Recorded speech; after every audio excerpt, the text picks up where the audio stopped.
I think as I have said earlier, the bar has been raised.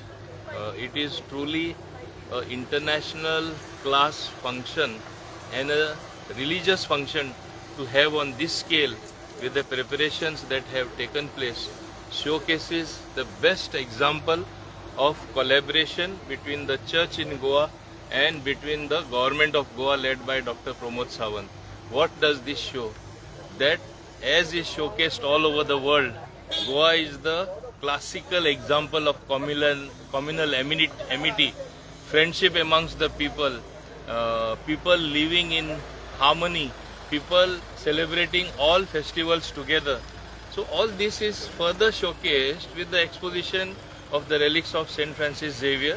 This exposition, as you know, takes place every 10 years. 10 years back when Sri Manohar Parrikar was there, people said, wow, what arrangements. Today they will say a double wow, that fantastic are the arrangements made for this exposition.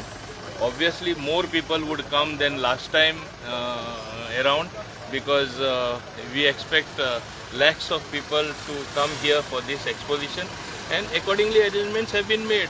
For example, even having regard to environment, take the simple thing to transport people, disabled people, to transport people from the place they will get down from that Bakia parking. They will be taken to the place in buggies, those who cannot walk and all that.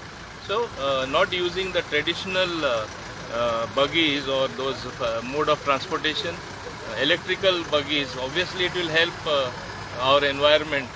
Similarly, for the disabled also they have done appropriate ramps, sufficient number of toilets have been constructed.